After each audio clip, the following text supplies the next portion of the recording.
नमस्कार दोस्तों, भाइयों और बहनों। मेरे YouTube चैनल एजुकेटर प्लस पे आपका स्वागत है। मैं रितेश कुमार मौर्य, दिल्ली मुखर्जी नगर से। आज मैं यूपीएससी, यूपीपीसीएस, एसएससी, सीजीएल एवं अन्य प्रतियोगी परीक्षाओं में हिस्ट्री के बारे में चर्चा कर रहे हैं। इसके पहले भी मैं आपसे इतिहास के बारे में बात कर चुका हूँ। उस समय मैं इतिहास में बेहतर रुचि एवं बेहतर समझ के बारे में बात किया था। इतिहास में कैसे अपने रुचि को बढ़ाया जाए, कैसे बेहतर समझ विकसित किया जाए, उसके बारे में मैं आपसे चर्चा किया था। तो उस दो क्लासों को मैं फिर से रिपीट करना, थोड़ा सा केवल आपको एक बैकग्राउंड देना चाहता हूँ कि आप जो लोग हमारा पहला वीडियो देख रहे हैं तो उनको थोड़ा से एक हिंट मिल जाए मैं कहना क्या चाह रहा हूँ। मेरा मकसद है कि इतिहास को मैं वर्तमान से जोड़ के अतीत में ले जाऊं, अर्थात इतिहास को जोड़ के मैं वर्तमान से जोड़ के मैं इतिहास आपको सिखाने का प्रयास करना चाहता हूं। क्योंकि इतिहास एक आज के समय में लोग रटने वाली विषय बताते हैं कि इसे रटा जा सकता, रटना उचित है। लेकिन मैं कहता हूँ इतिहास को रटना नहीं, इसे सीखना और समझना और प्रत्यक्ष रूप से इसका अनुभव कर अपने इतिहास में अप्लाई करना है इसे। तो आइए हम देखते हैं कि इसे कैसे इसका प्रत्यक्ष आज वर्तमान समय में प्रत्यक्ष कर इतिहास से कैसे जोड़े। जैसे मैं उस समय बहुत सी एग्जाम्पल दिया हूँ, आप जाकर प्लेलिस्ट खोलिए और मेरे वीडियो को देखिए फिर से, क्योंकि अब उतना मेरे पास समय भी नहीं है कि उतना मैं पीछे जाऊं और उसे फिर से रिपीट कर पाऊं। लेकिन थोड़ा सा एक हिंट देना चाहूंगा। जैसे कि वर्तमान में आज आप रेलवे देख रहे हैं, हवाई जहाज देख रहे हैं, हर पुलिस प्रशासन देख रहे हैं। तो सबसे पहली बात, आप जब रेलवे में एक स्थान से दूसरा स्थान तक सफर कर रहे हैं तो आपके मन में एक विचार उत्पन्न होना जरूर चाहिए कि इस रेलवे का निर्माण कब हुआ, क्योंकि इसका संबंध हमारे पूरे अतीत से जुड़ा हुआ है। अतीत में तो ठीक है। तो अब आप बैठे, अब सोचें कि यार ये रेलवे, इंडियन रेलवे, भारतीय रेलवे, उसका निर्माण कब हुआ, किसके शासनकाल में हुआ और इसका उद्देश्य क्या था। तो आपको खुद इतिहास में एक बेहतर रुचि आपको विकसित करने में एक आसानी होगी। जैसे कि इतिहास का निर्माण कब हुआ, रेलवे का निर्माण कब हुआ, 1853। किसके शासनकाल में, लॉर्ड डलहौजी। तो आपके दिमाग में एक पढ़ने की एक समझ विकसित हो सकती है कि यार मैं कैसे वहां तक पहुंचूं। तो ये आप वर्तमान में देखिए, उसको अतीत में लिंक करिए। चलिए, आपको और बेहतर समझना तो मेरा पिछला वीडियो देखिए। चलिए हम आगे चलते हैं। आज हम आधुनिक भारत के विषय में बात करना चाहते हैं, क्योंकि आज आधुनिक भारत हमारे जो परीक्षा की दृष्टि से काफी महत्वपूर्ण और काफी रोचक विषय है। क्योंकि आधुनिक भारत, इसका केवल 200 के आसपास ये इसका समय काल रहा है। मतलब कि क्योंकि ये हमसे ज्यादा दूर नहीं है, इससे इस तक हमारी पहुंच आसानी से और मतलब सरल शब्दों में हो सकती है। जैसे कि आपके दादा या उनके दादा, या तो मतलब कोई अन्य व्यक्ति या कोई अन्य माध्यम, पत्र और पत्रिकाओं के माध्यम से आपके पास वो कटिंग होगा, तो जिससे आप वहां पे आसानी तक पहुंच सकते हैं। इसलिए वर्तमान परिदृश्य को देखते हुए आधुनिक भारत को महत्वपूर्ण माना गया है। क्योंकि जो प्रशासनिक व्यवस्था, रेलवे, सब उसी की देन है। इसलिए सरकार या जो हमारी कमीशन है वो अत्यधिक इसी पे बल देती है। तो चलिए हम आगे बढ़ते हैं। आधुनिक भारत हम शुरुआत करने से पहले हम एक विषय में आपसे बात करना चाहते हैं कि जो आधुनिक भारत का शुरुआत है ना, वो हम यूरोपियों के आगमन से लेते हैं। यूरोपियों का आगमन मतलब भारत में यूरोपीय शक्ति मतलब विदेशी। तो सोचिए कि हमारे भारत में विदेशियों का आगमन कैसे हुआ, यूरोपियों का आगमन कैसे हुआ, उसको समझने से पहले हमें एक बार अपने भारत पर नजर जरूर डालना पड़ेगा। क्योंकि हम बिना भारत की स्थिति जाने हुए, बिना भारत के प्रशासन को जाने हुए, बिना भारत के शक्तियों को जाने हुए, हम विदेशियों के शक्तियां, उनके आगमन का उतने अच्छे तरीके से उनसे परिचय नहीं हो पाएंगे। इसलिए हम पहले अपने भारत के बारे में थोड़ा जानते हैं कि उस समय का परिदृश्य क्या रहा होगा, उस समय की स्थिति क्या रही होगी कि विदेशी शक्तियां हमारे ऊपर आक्रमण की, विदेशी शक्तियां हमको लूटा और उसने हमारे ऊपर शासन किया। ऐसी क्या कंडीशन थी, ऐसा क्या उस समय स्थिति थी कि वो आके हमारे पे राज किए। चलिए जानते हैं। चलिए हम देखते हैं कि ये देखिए, ये हमारा उत्तरी उत्तरी क्षेत्र है भारत का, ये हमारा पश्चिमी क्षेत्र है, ये हमारा आपका पूर्वी क्षेत्र है, ये दक्षिणी क्षेत्र है। तो उस समय जो सबसे पहले, चलिए ठीक है ये समझ गए, लेकिन उस समय के भारत को जानने से पहले हमें वर्तमान के भारत को जानना पड़ेगा। क्यों? क्योंकि हमारा उद्देश्य क्या है, इतिहास को वर्तमान से लिंक करके हम आपको अतीत में ले जाएंगे। तो पहले वर्तमान में देखिए, आज वर्तमान में भारत सरकार हमारी कितनी मजबूत है।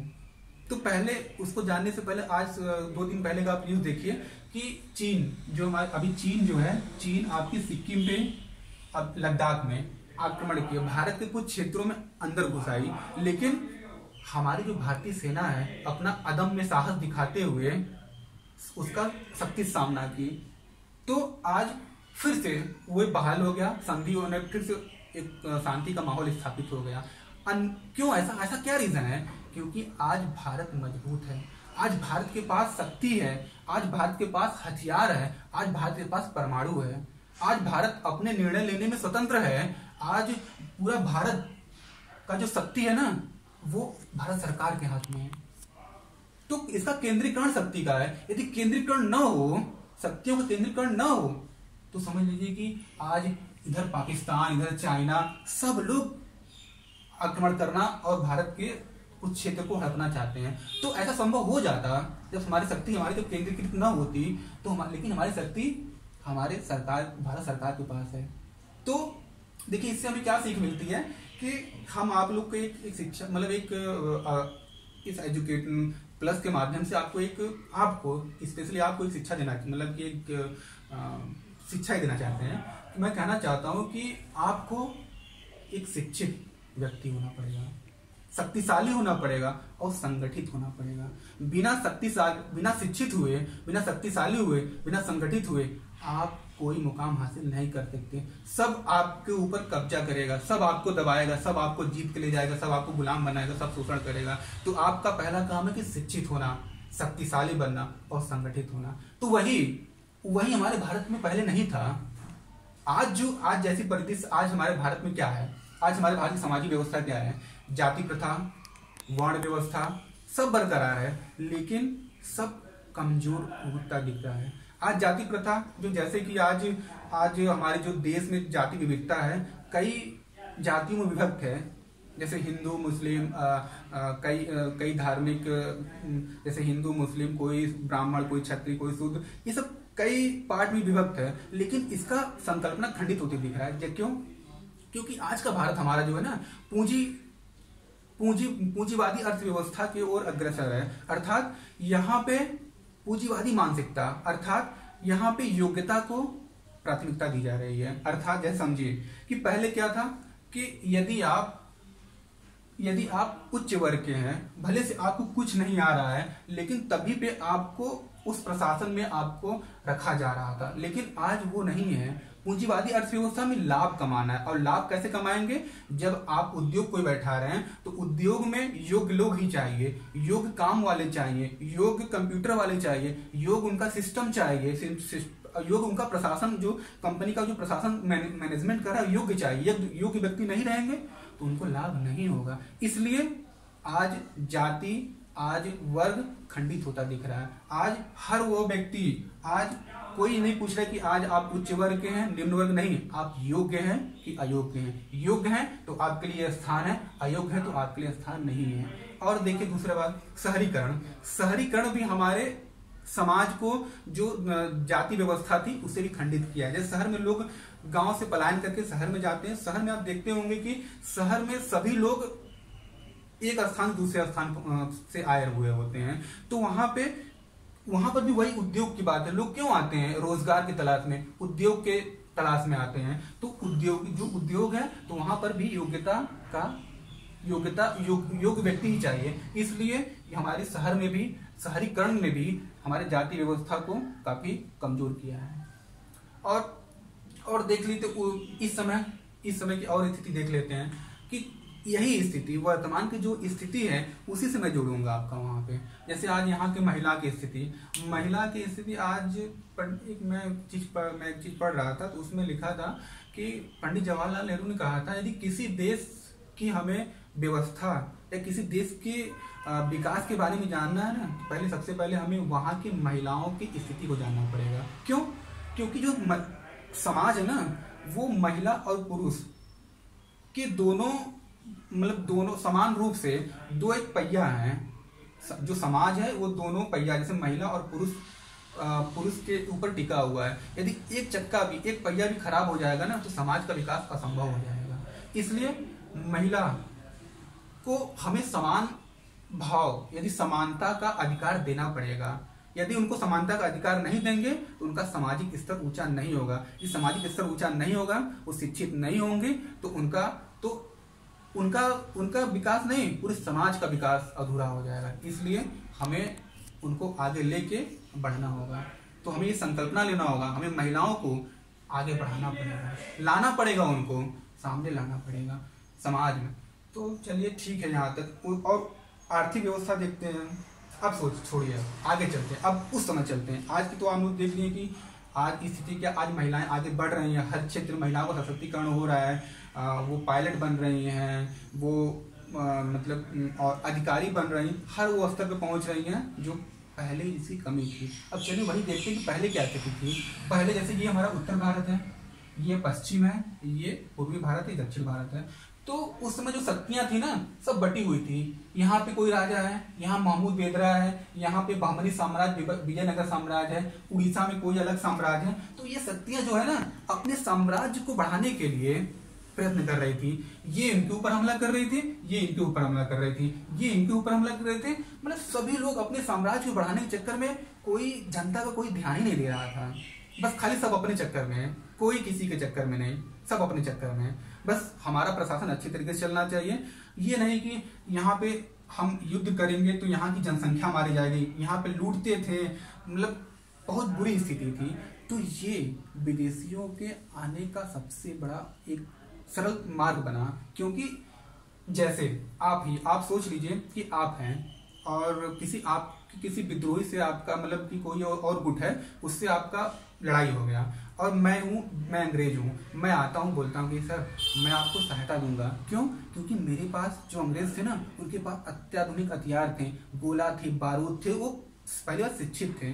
एक अंग्रेज ने बोला था, लॉर्ड मैकाले, शायद मुझे कंफर्म नहीं, थोड़ा सा देख लीजिए, शायद वही था। उसने बोला था कि जो भारतीयों की जो लाइब्रेरी है ना, वो यूरोप के केवल कुछ किताबों तक सीमित है। कुछ किताब ही यूरोप के और भारतीय लाइब्रेरी के बराबर है। यहां तक वो बात बोल दिया। तो समझ सकते हैं शिक्षा का स्तर कितना ऊंचा वहां रहा होगा। तो उनके पास बुद्धि की जो मिसाल है ना, वो यूरोप के लोग उस समय हो गए थे। तो अब सुनिए, वो अपने बुद्धि का इस्तेमाल करते हुए एक कहें कि भैया हम बोले कि हम आपको बम देंगे, लड़ाई के युद्ध सामग्री देंगे, तो क्या आप उनको हरा दीजिए। तो जब मैं आपको सपोर्ट किया, आप उनको हरा दिए, तब मैं आया, मैं बोला कि सर मुझे आपके देश में व्यापार करना है, क्या हमें अनुमति मिल सकती है? तो बोले अरे बेशक, आप हमारे भाई हैं, आप मेरा सहयोग किए हैं, मैं आपको क्यों नहीं करूंगा भाई, आपका सहयोग करूंगा, आप आइए हमसे सामान खरीदिए या वो यूरोप में बेचिए। तो बस बोलेंगे बस यही तो शुरुआत है। बस यही से शुरुआत हो गया यूरोपियों का विदेश में आगमन का। मतलब ये एक सोच थी उनकी कि ऐसे चलेंगे, क्योंकि वो देखते थे कि भारत में एक स्थिति है। उसमें भारतीय समाज की क्या स्थिति थी कि उस समय गरीबी चरम पे था, किसानों की स्थिति बदतर थी। किसान तो अपना उत्पादन कर ही रहे थे, अनाज का उत्पादन कर ही रहे थे, लेकिन उनको इतना टैक्स, विवाह कर, होम टैक्स और अनाज पे इतने भारी टैक्स कि मतलब कि उनकी जिंदगी बदतर हो गई थी। क्या करें वो सोचे थे कि यार कोई विदेशी आ भी जाता था ना, तो कहते थे क्या करें, इससे अच्छा तो हो सकता है वो हमारे दुख को सुन ले, वो हमारा सपोर्ट कर दे। भाई हम लोग की स्थिति तब भी बदतर है। जो वर्ण व्यवस्था थी, उसमें जो निम्न वर्ग के लोग थे उनका शोषण होता था। तो वो सोचते थे कि यार ये हैं, हमारा इतना शोषण हो रहा है, वो आएंगे तो कितना होगा, इससे तो ज्यादा नहीं होगा, इससे तो बुरी स्थिति नहीं देखेंगे। तो वो लोग भी, उनका शोषण हो रहा था, राजा उनका शोषण कर रहे, जो उच्च वर्ग के लोग तो उनका शोषण कर रहे थे, तो वो भी सपोर्ट नहीं किए। छोटी निम्न जाति को लोग भी सपोर्ट नहीं। क्यों? क्योंकि उनका शोषण हो रहा था। यदि शोषण उनकी भी स्थिति काफी अच्छी रहती, बेहतर रहती, तो वो जैसे आज लोग अपने देश का सपोर्ट कर रहे हैं। आज हर व्यक्ति आज हर नागरिक अपने देश के खिलाफ जो भी आया उसका विरोध करते हैं। चाइना, पाकिस्तान, मतलब जो भी अन्य कोई भी विरोध करते हैं। उस समय ऐसा राष्ट्र की भावना नहीं थी। क्यों? क्योंकि वहां के जो राजा थे ना, केवल अपने फायदे के लिए उनका उपभोग कर रहे थे, उपयोग कर रहे थे, उनका शोषण कर रहे थे। तो ये थी दूसरी बात। तो अब चलिए हम चलते हैं कि अच्छा यूरोपी जो थे, ठीक है इतना हम जान लिए, इतना देखिए बैकग्राउंड बहुत जरूरी है। आपको भारत में यूरोपियों का आगमन मतलब आने का पढ़ना है तो हमें भारत की स्थिति जानना पड़ेगा। बिना भारत की स्थिति हम जाने नहीं पढ़ पाएंगे। तो अब सोचिए, चलिए अब भारत के लगभग मोटी मोटा जान लिया। मैं इसका विस्तार से आगे चर्चा करूंगा, एक पॉइंट खोल के रखूंगा, लेकिन यहाँ पे इतनी ही जरूरत है इसकी, मैं आगे चल के और विस्तार से बताऊंगा। चलिए अब यूरोपी थे, अब भारत में आने का उनका कारण क्या हुआ, क्यों आना चाहते थे? बस करिए, रोकिए, पज करिए। देखिए हमें यूरोपियों के आगमन के बारे में पढ़ना है। यूरोपी क्यों आए हैं, यहाँ पे क्या उनको किस चीज की आवश्यकता थी कि वो उनकी वहां पूर्ति न हो कि यहाँ से मतलब सामान व्यापार लेकर क्यों आए यहाँ पे, मतलब किस लिए आए? चलिए समझते हैं। तो हमारी 12वीं शताब्दी या 11वीं शताब्दी से ले लीजिए, तो भारत से व्यापार होता था उस समय। इटली का जो इटली देखिए, यहाँ पे मैं आपको दिखा दे रहा हूँ। पहले देखिए इटली, ये आप देखिए, सबसे बड़ी बात आप मैप लेके आप अध्ययन करिए, क्योंकि इस मैप में आपको उतना अच्छी तरीके से ना समझ में आ रहा होगा, मुझे पता है, लेकिन आप जब पढ़िएगा, मेरे वीडियो को देखिएगा तो मैप ले लीजिएगा, क्योंकि आपको बहुत बड़ा हेल्प मिलने वाला है। मैप के द्वारा पढ़ाया गया चीज ना आपके दिमाग में पूरा छप जाएगा, इसलिए मैप का जरूर आप मैप का भी उपयोग करेगा। जैसे ये इटली है, देखिए ये मेरा प्यारा भारत, ये इंडिया देखिए, और इसका व्यापार यहाँ यूरोप में सभी सामान इसके जो मतलब जैसे कि रेशम हो गया, काली मिर्च हो गया, और वो औषधि हो गया, सबसे बड़ी इन सब की बहुत बड़ी आवश्यकता थी यूरोप में। तो ये जो व्यापार होता था ना, आपका 2 रास्ते से पहले होता था। कहाँ से होता था?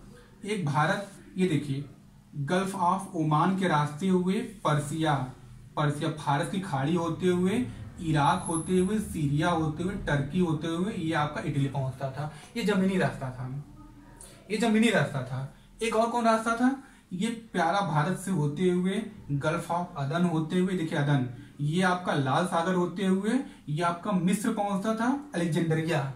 मिस्र में एक स्थान अलेक्जेंडरिया से पहुंचते हुए फिर भूमध्य सागर से होते हुए ये इटली पहुंचता था। 2 रास्ते थे।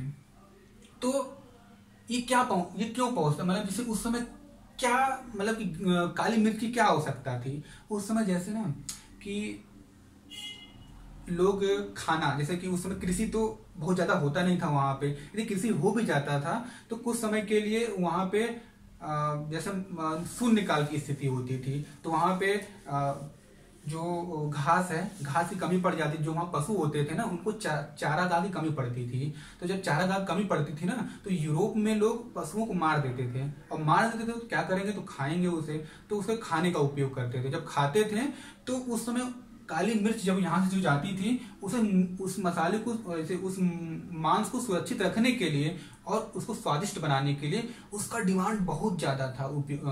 यूरोप में बहुत ज्यादा डिमांड था। तो अब समझ गए। और औषधि भारत हो गया, और जितने दक्षिण पूर्वी देश जैसे कि सुमात्रा से भी व्यापार होता था। तो ये इंडिया, ईरान के रास्ते, तुर्की होते हुए, देखिए फारस खाड़ी, इराक होते हुए, सीरिया होते हुए, टर्की, फिर इटली पहुंचता था, और फिर इसके बाद ये दूसरा रास्ता होता था। तो अब क्या कहते कि अब ठीक है, पहुंचने लगा बहुत, अब इटली का एकाधिकार बढ़ गया। इटली क्या करता था, ये जैसे मिस्र लोग इनको बेचते थे, टर्की लोग इनको बेचते थे, तो वो 1 रुपए का, जैसे मान ली सामान 1 रुपए का चीज है, तो इसको इटली को मान ली 2 रुपए का मिला, अब वही इटली 2 रुपए का चीज 20 रुपए, 50 रुपए, 100 रुपए ऐसे बेचती थी, कई गुना मुनाफा कमाती थी। तो क्या हुआ कि अब भाई जब 2 रुपए का चीज आप 100 रुपए, 50 रुपए बेचेंगे तो आप काफी धनवान हो जाएंगे। तो इटली काफी धनवान हो गया था, इसकी काफी समृद्धि बढ़ गई। तो लोग देखे कि यार इटली के पास बहुत ज्यादा पैसा हो गया। क्यों? क्योंकि वो भारत से व्यापार करती है। क्यों? क्योंकि वो भारत सस्ते दामों सामान ले जाती है और महंगे दामों बेचती है। तो जो अरब अदर देश थे जैसे कि स्पेन हो गया, पुर्तगाल हो गया और यूरोपीय कंट्री थी, उनको बड़ा लगा कि यार क्यों हम लोग ना शुरुआत करें वहां से लाके। तो अभी पहले वहां नहीं पहुंचते, पहले पहुंचते हैं कि ऐसा क्या रीजन हुआ। तो आपका 1353 ईस्वी, शायद 13 से 53 ईस्वी में उस्मानिया जो तुर्की है वहां का उस्मानिया नाम एक राजा था, मतलब वहां का शासक था, उसने टर्की यहाँ पे देखिए सीरिया मिस्र पे आक्रमण किया। और आक्रमण करने के पश्चात अब जब आक्रमण कर दिया तो व्यापार पूरे ठप दोनों जगह से। अब भारत का गल्फ खाड़ी, फारस की खाड़ी से जो व्यापार होता था उसको रोक दिया। अब फिर जो अब यहाँ से जो अदन की खाड़ी, रेड सागर, मिस्र तक जो व्यापार होता था, क्योंकि अब टर्की का कब्जा इजिप्ट मिस्र पे भी हो गया, तो अब क्या दुनिया का कब्जा हो गया। तो अब क्या किया, ये व्यापार को बंद कर दिया। अब स्थल जो मार्ग थे, जो जल मार्ग था, सबको बंद कर दिया। टर्की का पूरा एकाधिकार हो गया, पूरे बिजनेस पे उसका एकाधिकार हुआ, काली मिर्च के बिजनेस पे व्यापार पूरा एकाधिकार हो गया। तो क्या हुआ, सॉरी, पूरा टर्की का पूरा एकाधिकार हो गया। तो जब टर्की का एकाधिकार हो गया तो ये क्या किया कि महंगे और महंगा बेचने लगा। इटली को अब इटली को सामान नहीं देता था, अब डायरेक्ट यूरोप में सामान देने लगा। तो इटली वाले इसे जलन खाने लगे।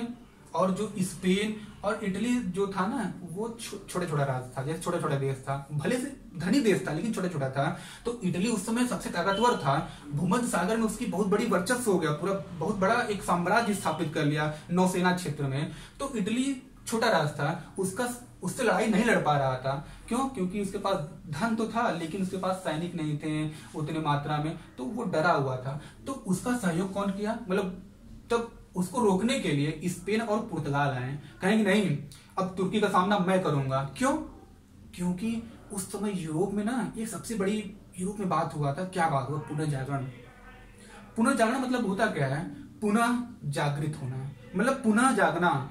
मतलब जागना मतलब क्या, हम सो रहे थे पुनः जाग गए? नहीं, जो मध्यकालीन जो विचार थे, जो मध्यकालीन के जो विचार की संकीर्णता थी उसको समाप्त किया गया, आधुनिक विचार को लाया गया, अर्थात नए नए खोज हुए।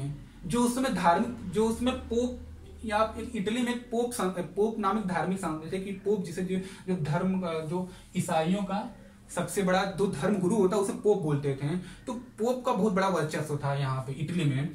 तो जो पोप कहता था, उस समय लोग कहते थे ना कि स्वर्ग में जाने के लिए एक पत्र बेचा जाता था, स्वर्ग में जाने के लिए एक पत्र बेचा जाता था। वो कौन बेचता था? पोप लोग बेचते थे कि आपको स्वर्ग में अपना स्थान पक्का करवाना है तो ये पत्र खरीदना पड़ेगा। इतने रूढ़िवादी लोग थे, सामंतवाद उस समय इतना चरम पे था।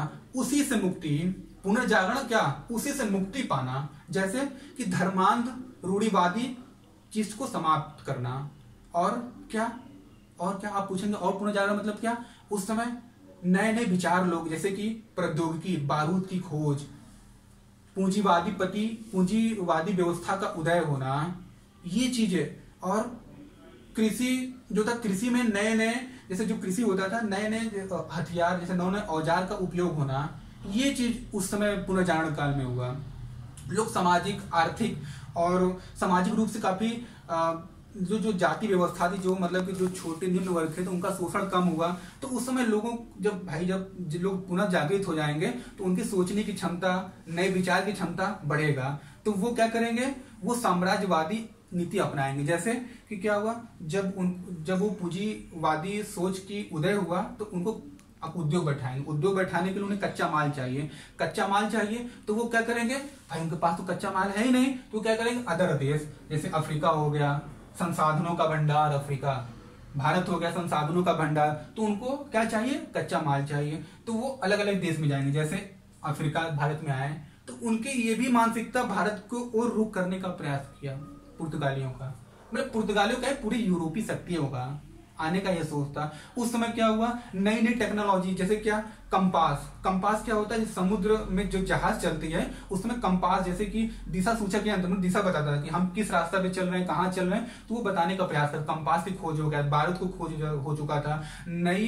टेक्नोलॉजी के हथियार जैसे कि बंदूक और नाव अच्छी तरीके से बना चुके थे। तो जो अब यही इनको आगे बढ़ाने, नए देश की खोज करने के लिए प्रेरित किया। तो अब क्या क्या, अब ये बोले, अब टर्की तो रास्ता बंद कर दिया, तो पुर्तगाल बोला, यहाँ का एक राजा हेनरी था, वो 1418 से ही प्रयास कर रहा था कि भैया जाओ भारत को खोजो, अपने प्यारे भारत, हमारे प्यारे भारत को खोजे। कौन? पुर्तगाल के लोग। तो हर 2 साल में भेजता था कि जाओ भारत खोजो। लोग कुछ दूर पहुंचते थे, उसी में मतलब खो जाते थे, फिर वापस चले जाते थे। तो उसका लगातार प्रोग्राम चलता रहता था। तो पुर्तगाली का जो हेनरी था ना, एक हेनरी, वो काफी महत्वाकांक्षी व्यक्ति था। वो कहता था कि भारत में असीम संपदा है, हमें वहां से लाना है, हमें वहां उसको वहां से अब सामान खुद लाके, अब इटली के प्रभुत्व को तोड़ना, क्योंकि इटली काफी उसके पास पैसा धन संपदा हो गया था। क्यों? क्योंकि ये भारत के कच्चा माल को ले आके यूरोप में बेचता था, काली मिर्च ये सब। तो अब ये पुर्तगाल उसने बोला कि अब नहीं, अब इटली का प्रभुत्व समाप्त करेंगे, हम डायरेक्ट जाएंगे भारत पे, भारत से सामान लेंगे, हम यूरोप में बेचेंगे। अब व्यापारिक प्रवृत्ति भी बढ़ने लगी। तो जो हेनरी था वो बोला कि हमें भारत को, क्योंकि उस समय अरब का बहुत बोलबाला था, मिस्र लोगों का बहुत बोलबाला था, तो वो मुस्लिम बाहुल्य क्षेत्र थे। तो हेनरी बोला कि अब हम चलेंगे, भारत को ईसाई बनाएंगे।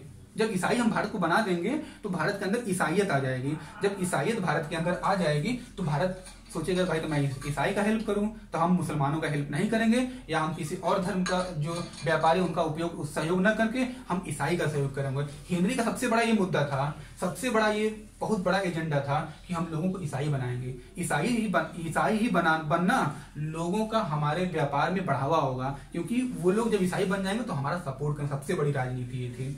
तो वो भेजा, तो कितना बड़ा वीडियो हुआ कि वो भेजा,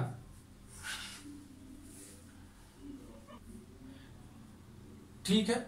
चलिए, अब क्लास बहुत लंबा हो रहा है, क्योंकि लंबा वीडियो अभी नहीं डाल रहे हैं, हम लंबा वीडियो डालेंगे। अभी देखिए मैं भूमिका बना रहा हूँ, इस आधुनिक भारत का भूमिका, यूरोपियों के आगमन की भूमिका, क्योंकि जब तक ये नहीं समझेंगे तो मैं रटवा दूंगा। मैं समझे, मैं नोट्स लाया, मैं आपको लिख के मैं लिख लाया, मैं आपको दे दिया कि लो भैया देखो देखो ये है, ये भारत में सबसे पहले पुर्तगाली आए, वास्को डी गामा आए, फिर उसके बाद कौन आया, ये फ्रांसिस्को द अल्मेडा आया, फिर उसके बाद अल्फांसो द अल्बुकर्क आया। मैं तो रटवा दूंगा, लेकिन रटने से कोई मतलब नहीं है। इतिहास को रटना नहीं, इतिहास को सीखना है। इतिहास को कैसे सीखना है? मैप के माध्यम से, वर्तमान के माध्यम से। आपको एक जागरूकता आपके अंदर होनी चाहिए। क्या ऐसा रीजन था कि भारत हमें पहुंचना है, क्या ऐसा, तो हमें ऐसे सीखना है। तो हम ये देखिए, इसका क्लास लंबा हो जाएगा, तो धीरे धीरे हमें धीरे धीरे सीखना है, क्योंकि धीरे धीरे ही सीखेंगे तभी हम एक लेवल से दूसरे लेवल तीसरे लेवल और चौथे लेवल तक पहुंच पाएंगे। यदि हम आपको एक ही दिन में पढ़ा के 3-4 घंटा खत्म कर दें तो उसका कोई अर्थ नहीं, क्योंकि हमारा उद्देश्य आपको सिखाना है, न कि आपको पढ़ाना। सिखाना हमारा उद्देश्य है। आप सीखेंगे नहीं तो कोई मतलब नहीं है। इसलिए थोड़ा छोटा वीडियो, और मैं आपको आगे लेक्चर में और अच्छा और बेहतर तरीके से और अच्छे तरीके से आऊंगा। और एक आपसे विनम्र निवेदन है कि आप लोग हमारे वीडियो को जरूर देख रहे हैं। मुझे बहुत बहुत खुशी हुआ, इतना ज्यादा खुशी, इतना ज्यादा प्यार। मैं आपका काफी शुक्रगुजार हूँ, तो आपको बहुत बहुत धन्यवाद देता हूँ। लेकिन एक चीज आप लोग भूल जा रहे हैं, सब्सक्राइब नहीं कर रहे हैं, लाइक नहीं कर रहे हैं। ये चीज बहुत बड़ी गलती कर रहे हैं। ये हमारे जो समय हमको आप प्यार करते हैं ना, हमें आप प्यार देना चाहते हैं, आप हमें समझो। आज टीचर बहुत मतलब लाखों रुपए लेके आपसे मतलब कि हर चीज बताया जाए। देखिए, जो मैं बता रहा हूँ वही टीचर लाखों रुपए लेके उतना भी नहीं बता रहे हैं, बस खाली आपको रटवाने के लिए छोड़ के चले जा रहे हैं। खाली हाँ ये बता दे, रटवा दे रहे हैं। तो वो मैं नहीं करूंगा। मैं आपसे पैसा तो नहीं मांग रहा हूँ, मैं तो कुछ नहीं, मैं तो खाली आपसे एक प्यार मांग लो, एक सब्सक्राइब मांग रहा हूँ कि मुझे एक सब्सक्रिप्शन कर दिए, मेरा एक लाइक बटन दबा दिए और सब्सक्राइब कर दीजिए। यही मेरे लिए प्यार होगा आपका। यही मेरे लिए जो पैसा जो लोग देते हैं, फीस देते हैं, यही आपका हमारे लिए फीस होगा। बस लाइक कर दीजिए और सब्सक्राइब करिए, ना भूलें। धन्यवाद, नमस्कार।